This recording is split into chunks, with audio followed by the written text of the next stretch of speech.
Hello and welcome to another Bad Comic Review. This time we're looking at Avengers issue 682. This is part 8 of the No Surrender storyline. Now we've got the same creative team listed. For writers, we've got Al Ewing, Jim Zub, and Mark Waid. This time we have artist Sean Azakasi, color artist Dave Carell, letterer VC's Corey Petit, cover by Mark Brooks. Now, as you know, the Grandmaster and the Challenger have been waging a contest of champions of sort with the Lethal Legion and the Black Order. Now there's one piece in reserve, but the Black Order is losing pretty heavily. And this time we've got this issue focusing mostly on Red Wolf, which is kind of dumb. I don't like that character. I think he's boring and he's kind of a stereotype, but he's watching everything go down, just standing there being kind of useless observing, and Hawkeye's trying to impress him or something. And in the Antarctic, the group is flying back.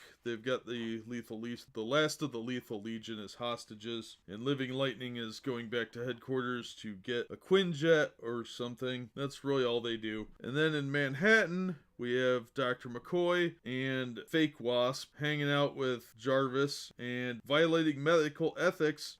See, they found this little parasite thing, some sort of alien creature that lives at the quantum level or other made up stuff. That's the thing that's got him sick because he took a head injury. It changed the way he's fighting diseases and defenses. Whatever. To fight it, he has to know how a normal, healthy body would react to it. So he just injects Phony Wasp, which medically, very ethically questionable. Yeah, that would be one thing back in like 1800s, but not now. That would get you in a lot of trouble, but it's Fake Wasp, so I doubt anybody actually would care. But it gives him enough to work with so that he can create some sort of vaccination or treatment. Meanwhile, the rest of the Avengers are still fighting, trying to prevent the Lethal Legion from getting the Pyramid MacGuffin thing. And we get some more flashback about crap I don't care about Red Wolf. And Red Wolf's like, clear me a path, I'm gonna go do something. And Hawkeye's like, okay, I guess since we're like brothers or whatever. And Red Wolf gets the MacGuffin. Probably the only time Red Wolf has ever been really useful. Red Wolf was actually kind of a cool Old West character, but he doesn't really work now because he looks like such a stereotype. And when they write him now, they continue to write him like a stereotype. And it's, instead of actually being like an Indian stereotype, now he's like an angry minority stereotype. So he pops up in Grandmaster's Cosmic Game Room, and that leaves only one of the pyramid things left, and that is the one that represents Spirit.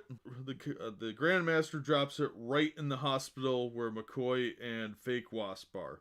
Jarvis wakes up saying it's a lie, and then passes out and flatlines, just as the reserve piece is fully revealed. If you don't know who that is by now, well, you'll have to read the book, because I'm not going to ruin that for you.